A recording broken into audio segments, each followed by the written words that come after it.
Hello and welcome to the mini series of my Andaman days. তো day ওয়ানে প্রথমেই আমরা আন্দামান পৌঁছেছিলাম সকাল 7:30টার মধ্যে, কারণ আমাদের ফ্লাইট ছিল 5:30টায়।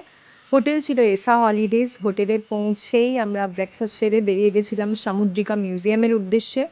খুবই ভালো মিউজিয়াম, মাস্ট ওয়াচ। ওখানে আমরা coral room, cell room, anthropological room, বিভিন্ন জায়গায় অনেক কিছু দেখার ছিল, অনেক কিছু দেখেছিলাম। তারপর দুপুরে হোটেলে ফিরে এসে লাঞ্চ সেরে দুপুরেই বেরিয়ে গেছিলাম সেলুলার জেল, যেখানে বেশ খানিকক্ষণ ঘোরাঘুরির পর আমরা পৌঁছে গিয়েছিলাম কার্বন স্কোপ বিচ, যেটাকে আমরা কার্বন বিচই বলছিলাম। তার আগে সেলুলার জেলের সামনেই বীর সাভারকর পার্ক আছে, ওখানেও বেশ খানিকক্ষণ টাইম স্পেন্ড করেছিলাম। কার্বন স্কোপ বিচে প্রচুর ওয়াটার অ্যাক্টিভিটিস রয়েছে। আমরা জেট স্কি করেছিলাম দুজনেই এবং ভীষণ ভালো এক্সপিরিয়েন্স ছিল। আর Insta360 ভিডিওসও ওখানে করা হয়। Per person jet ski 600 and videos 300। তো এই বিচটা সন্ধ্যেবেলা অসাধারণ দেখতে লাগছিল।